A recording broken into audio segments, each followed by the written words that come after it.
Hello students, मैं Pragya Pandey, guest lecturer government PG college Bemetara. आज का हमारा टॉपिक है मेगास्पोरोजेनेसिस।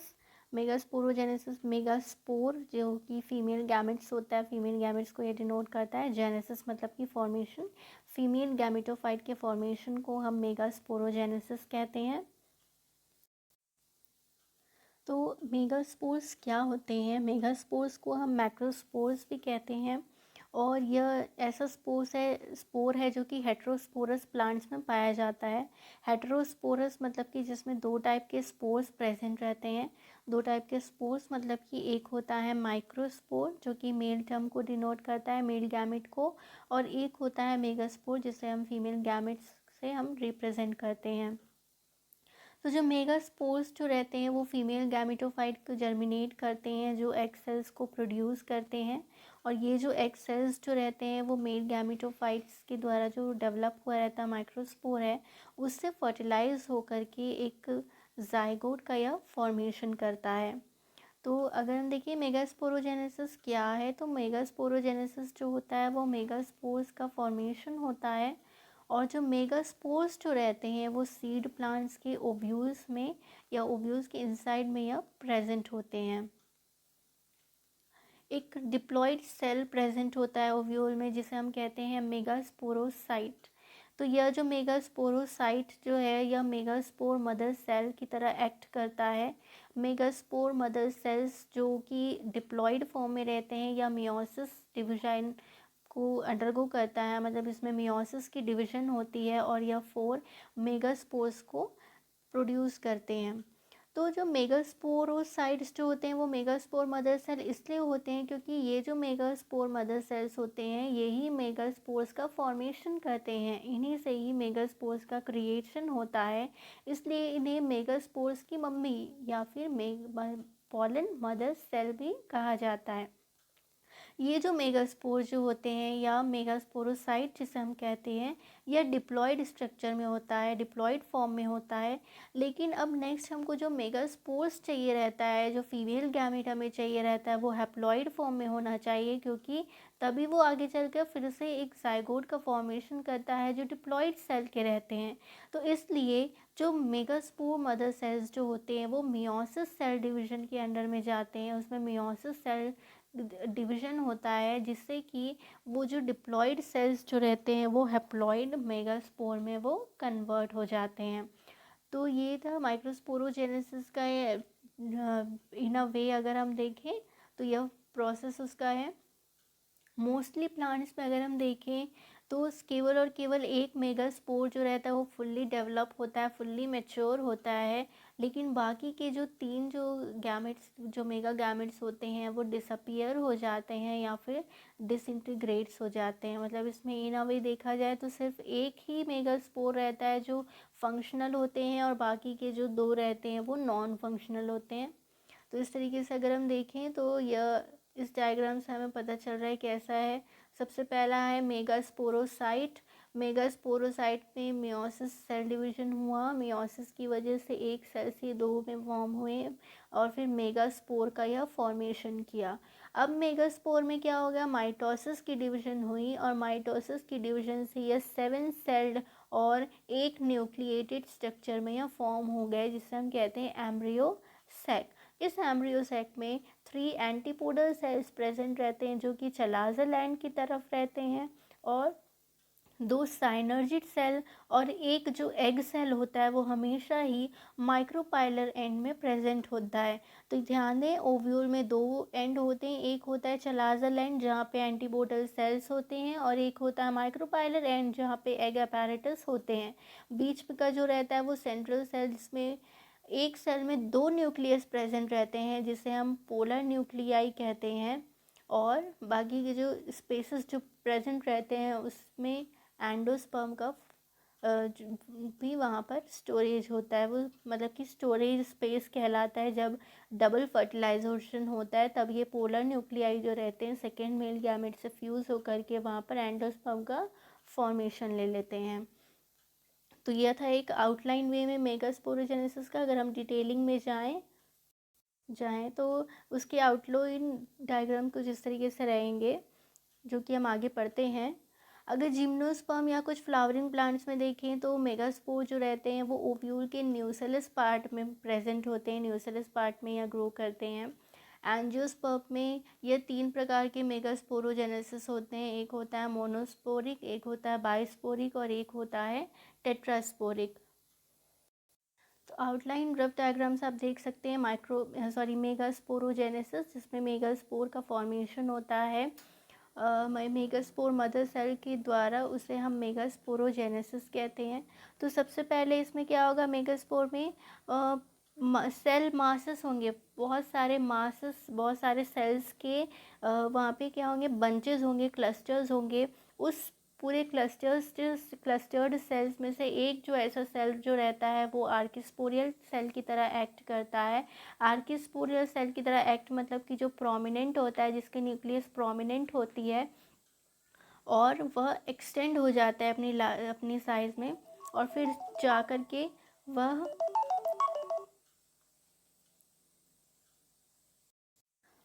फिर वो आर्किस्पोरियल सेल में फिर पेरिक्लाइनल डिवीज़न होता है। पेरिक्लाइनल जब वो डिवीज़न हुआ मतलब कि एक बंच ऑफ सेल्स रहते हैं, क्लस्टर्ड सेल्स रहते हैं, उसमें से एक जो सेल रहता है वो प्रोमिनेंट हो जाता है, उसकी न्यूक्लियस जो रहती है वो लार्ज हो जाती है और उसमें पेरिक्लाइनल डिवीज़न होता है। पेरिक्लाइनल डिवीज़न मतलब कि 2 लेयर्स में सेल का फॉर्मेशन होता है।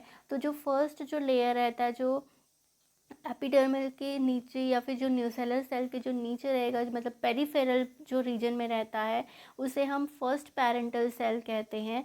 और जो सेंटर पार्ट में जो सेल रहता है उसे हम स्पोरोजिनस सेल कहते हैं, फर्स्ट स्पोरोजिनस सेल।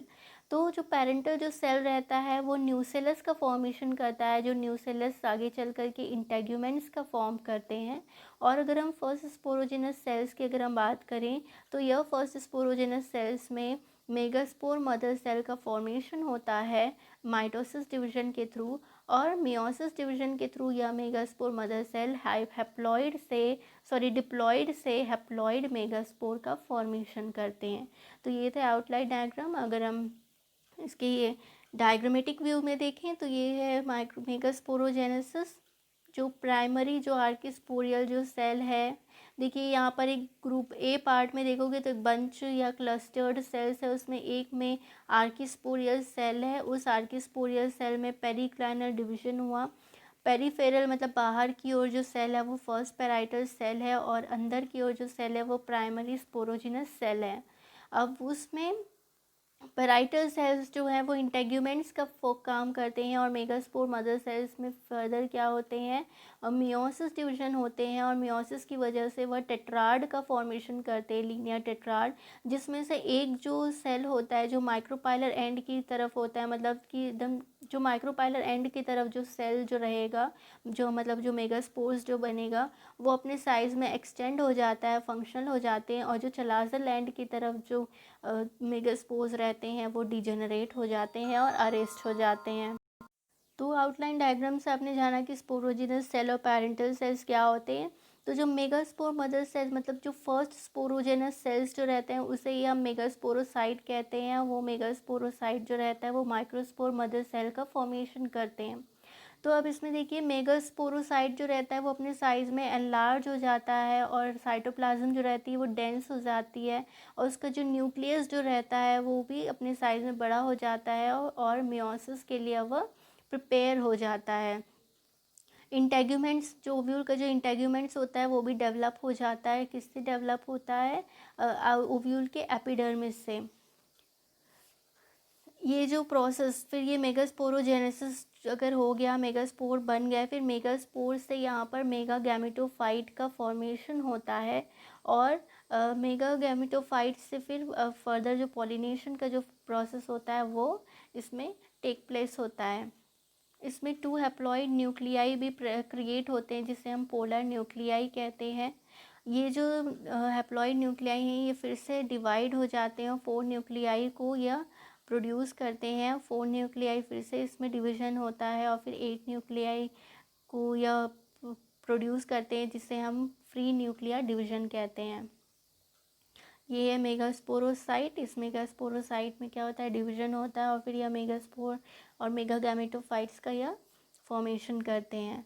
तो न्यूक्लियर डिवीजन या न्यूक्लियर माइग्रेशंस को फॉलो करते हुए और सेल का फॉर्मेशन करते हुए वहाँ पर एक मैच्योर मेगा गैमेटोफाइट का फॉर्मेशन होता है, जिसे हम एम्ब्रियोसेक भी कहते हैं। तो इस एम्ब्रियोसेक में क्या होता है, एग अपैरेटस होता है। एग अपैरेटस मतलब कि जिसमें एक एग और 2 साइनर्जिड्स प्रेजेंट होते हैं जो कि माइक्रोपाइलर एंड में होते हैं, और 3 एंटीपोडल सेल्स प्रेजेंट होते हैं जिससे जो कि चलाज़र लैंड में होते हैं। तो ये इस प्रकार से आप देख सकते हैं। फंक्शनल मेगास्पोर में पहले बार माइटोसिस की डिवीजन हुई। फिर उसके बाद में मेगा गैमेटोफाइट का फॉर्मेशन हुआ जो कि 2 न्यूक्लिएटेड रहता है। Then mega gametophyte 4 nucleated, then 8 nucleated, और 8 न्यूक्लियस से फिर ये सेल्स में कन्वर्ट हो जाते हैं, एम्ब्रियोसैक में कन्वर्ट होते हैं। कि फिर से इसमें का फर्दर आप देख सकते हैं कैसे एक मेगा स्पोर से एम्ब्रियोसैक का फॉर्मेशन हो रहा है या मेगा गैमेटोफाइट का। माइक्रोस्कोपिक व्यू अगर हम देखें तो ओव्यूल या जो एम्ब्रियोसैक जो रहता है उसका जो डायग्राम रहता है वो इस तरीके से दिखता है। 3 एंटीपोडल सेल्स जिसे हम बोलते हैं चलाज़र एंड। माइक्रोपाइलर एंड की तरफ होगा एक एग जिसमें 2 साइनर्जिड्स और बीच में है सेंट्रल सेल। अब देखते हैं मेगा गैमेटोजेनेसिस क्या होता है। तो मेगा गैमेटोजेनेसिस पहले तो मेगा स्पोरोजेनेसिस हुआ जिसमें एक सेल से बंच ऑफ सेल से मेगा स्पोर्स का फॉर्मेशन हुआ। ये जो मेगा स्पोर रहते हैं ये फीमेल गैमेटोफाइट का फर्स्ट सेल होता है। मेगा स्पोर अपने साइज में बड़ा होते जाता है, ग्रो करते जाता है और न्यूसेलस से अपना न्यूट्रिशन को ऑब्टेन करता रहता है, जिसमें फिर आगे चल कर के ये फीमेल गैमेटोफाइट मतलब 8 न्यूक्लिएटेड 7 सेल्ड स्ट्रक्चर में ये कन्वर्ट हो जाते हैं, जिसे हम एम्ब्रियो भी कहते हैं, एंजियोस्पर्म का एम्ब्रियो। तो ये जो एम्ब्रियोसैक होता है वो पॉलीगोनम टाइप का रहता है। पॉलीगोनम टाइप इसलिए क्योंकि स्ट्रैटसबर्गर नाम के साइंटिस्ट ने इसे पॉलीगोनम प्लांट में सबसे पहले इसका स्टडी किया था। ये है मेगा गैमेटोजेनेसिस का रफ डायग्राम। इस अगर हम देखें तो सबसे पहले देखिए माइक्रोपाइलर एंड में न्यूसेलस है, फिर मेगास्पोर मदर सेल है, फिर जो न्यूसेलस है वो जो मेगास्पोर जो सेल है मेगास्पोर मदर सेल से फिर वो मेगास्पोर टेट्राड में कन्वर्ट होते हैं। मेगास्पोर टेट्राड जो है वो लीनियर फॉर्म में रहते हैं। फिर इसमें से जो चलाज़ल एंड की तरफ जो मेगास्पोर जो रहते हैं वो डिजनरेट हो जाते हैं, अरेस्ट हो जाते हैं, और जो माइक्रोपाइलर एंड की तरफ का जो मेगास्पोर रहते हैं वो फंक्शनल हो जाते हैं। फिर जैसे ये मेगास्पोर एक फंक्शनल मैच्योर होता है वैसे ही क्या होते हैं मेगा गैमेटोजेनेसिस के लिए ये रेडी हो जाते हैं। तो मेगा गैमेटोजेनेसिस में ये फर्दर फिर माइटोसिस की डिवीज़न करते हैं। माइटोसिस और न्यूक्लियर डिवीज़न होता है जिसमें कि ये 1 से 2 न्यूक्लियर, 2 से 4 न्यूक्लियर और 4 से 8 न्यूक्लिएटेड सेल में कन्वर्ट हो जाते हैं। लेकिन इनकी जो सेल रहती है वो 7 सेल्ड ही रहती है, क्योंकि इसमें ऊपर में रहता है 3 एंटीपोडल सेल्स जो कि हो गए 3 सेल्स, नीचे है 2 साइनर्जिड्स उसमें है 2 सेल्स, तो कुल मिला के 5 सेल। एक एग सेल हुआ तो 6 सेल, और एक होता है पोलर न्यूक्लियस, ये भी एक ही सेल होता है लेकिन इसमें 2 न्यूक्लियस पाए जाते हैं। तो hence embryo sac is a 7 celled 8 nucleated structure. तो ये होता है mega gametogenesis, mega sporogenesis and mega gametogenesis की प्रोसेस। अब अगर हम एम्ब्रियोसैक की टाइप्स की बात करें तो एम्ब्रियोसैक जो रहते हैं वो 3 प्रकार के होते हैं। एक होता है मोनोस्पोरिक, एक होता है बायोस्पोरिक और एक होता है टेट्रास्पोरिक एम्ब्रियोसैक। मोनोस्पोरिक एम्ब्रियोसैक जो होते हैं वो 2 प्रकार के होते हैं, पॉलीगोनम और इनोथेरा टाइप। तो पॉलीगोनम में 8 न्यूक्लिएटेड और 7 सेल एम्ब्रियोसैक होते हैं जो कि एंजियोस्पर्मिक में मोस्टली कॉमन टाइप्स होते हैं। एक होता है इनोथेरा, ये एक्सेप्शनल होते हैं क्योंकि इसमें 4 न्यूक्लियस होता है, एंटीपोडल सेल्स इसमें एब्सेंट होते हैं और एंडोस्पर्म इसमें डिप्लॉयड होता है। एक होता है बायोस्पोरिक मतलब कि 2 स्पोर्स प्रेजेंट होते हैं और इसमें ये जो होते हैं वो 2 न्यूक्लिएटेड मेगास्पोर से डेवलप हुए रहते हैं। तो एक होता है एलियम टाइप और एक होता है एंडीमियन टाइप। टेट्रास्पोरिक एम्ब्रियोसैक में 4 मेगास्पोर्स होते हैं और इसमें मियोसिस नहीं होती है, साइटोकाइनेसिस के थ्रू इसमें मियोसिस नहीं होती है। इसमें जो 4 न्यूक्लियाई जो रहते हैं उसे हम सीनोमेगास्पोर कहते हैं। ये है टाइप्स ऑफ एम्ब्रियोस्पोर एम्ब्रियोसाइक। अगर हम मोनोस्पेरिक की बात करें तो आपको फर्स्ट 3 स्ट्रक्चर को आपको ध्यान ज़्यादा मत दीजिए, क्योंकि ये सब में कॉमन होता है। लास्ट जो ये जो फोर्थ कॉमन का, जिसे हम फंक्शनल मेगास्पोर कहते हैं, तो मोनोस्पोरिक में आप फंक्शनल मोनोस्पोरिक में आप देख सकते हैं फंक्शनल मेगास्पोर मोनोस्पोरिक पॉलीगोनम में एक ही स्पोर के होते हैं, इनोथेरा में भी एक ही स्पोर है। लेकिन बायोस्पोरिक में आप देखिए फंक्शनल मेगास्पोर में 2 पोर्स पाए जा रहे हैं, टेट्रास्पोरिक में 4 पोर्स इसमें पाए जाते हैं। और जैसे ही इसमें स्पोर्स हुए फिर माइटोसिस और माइटोसिस की डिवीजन हुई, और फिर एक मैच्योर्ड गैमेटोफाइट की अगर हम बात करें तो मोनोस्पोरिक पॉलीगोनम में 7 सेल्ड 8 न्यूक्लिएटेड स्ट्रक्चर रहते हैं। इनोथेरा में 4 इनोथेरा में जो रहेंगे 4 न्यूक्लिएटेड स्ट्रक्चर रहेंगे, लेकिन इसमें एंटीपोडल सेल्स जो रहते हैं वो एब्सेंट रहेंगे। अगर हम बाइस्पोरिक अलियम की अगर हम बात करें तो यह भी 8 न्यूक्लिएटेड स्ट्रक्चर में रहते हैं। अगर हम टेट्रास्पोरिक की बात करें तो यह भी 8 न्यूक्लिएटेड स्ट्रक्चर में रहते हैं। तो ये थे कुछ डिटेलिंग मेगास्पोरोजेनेसिस की। आज के हमारे टॉपिक में इतना ही। हम आपसे मिलेंगे हमारे नेक्स्ट वीडियो में। तब तक के लिए कीप स्माइलिंग एवरीवन।